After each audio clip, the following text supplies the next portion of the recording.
Okay, this next example is an example of a problem where we're going to have to apply two differentiation laws at once. This example here is 2x plus 7 multiplied by x cubed minus 5 all squared.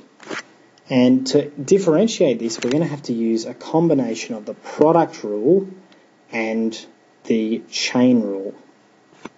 First of all, I can see that it's a product rule question because I have a function here and I've got another function here and they are multiplied together. But if we have a look at this second function, it's not just an easy x cubed minus 5, it's an x cubed minus 5 all squared, and this function here fits the form of a chain rule type question. So I'm going to do the product rule, but then when I get to the bit where I've got to differentiate this second part of the function, I'm going to have to apply a chain rule to it.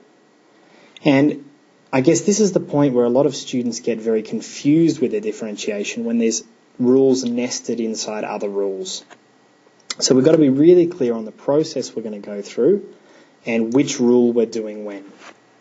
So let's step through this one. The product rule is what we're going to start with. It says we need to differentiate the first part of the function. So differentiate 2x plus 7.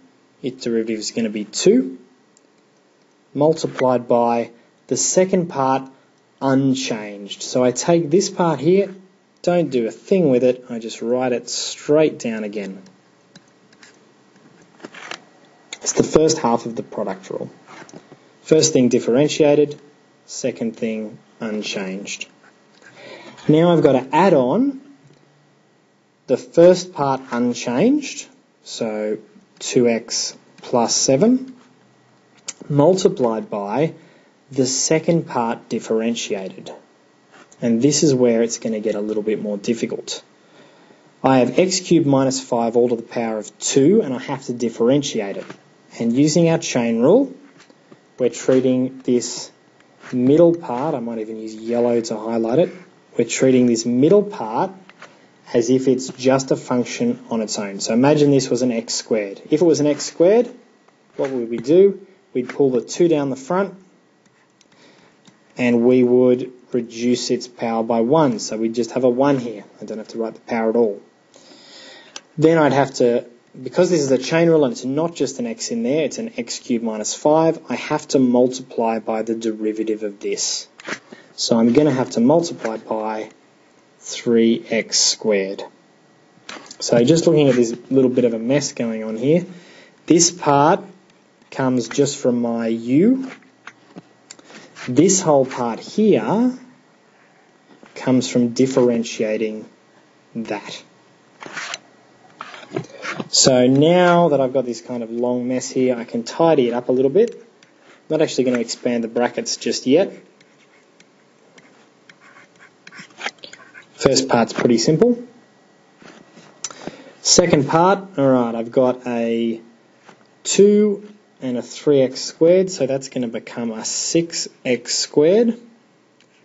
I've got a 2x plus 7 multiplied by x cubed minus 5. Now, if the problem didn't say anything, it just said differentiate, this would be okay, but we can in fact tidy this up a little bit if we really want to.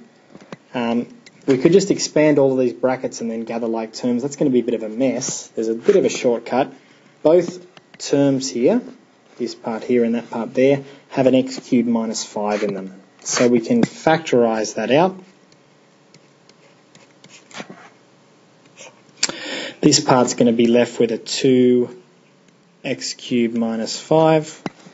This part here is going to have a 6x squared 2x plus 7, and then we can expand this out and tidy up a bit. But by factorising that x cubed minus 5 out, it saves us having to do this full expansion here. So x cubed minus 5, expanding this, 2x cubed minus 10 plus 12x cubed plus 6 sevens are 42, and I can tidy that up 2x cubed and 12x cubed is 14x cubed plus 42x squared minus 10.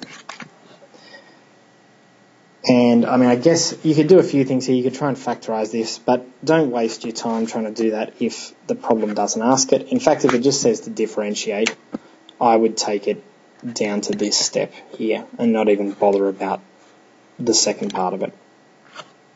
So that's how we differentiate a problem that has a chain rule inside a product rule.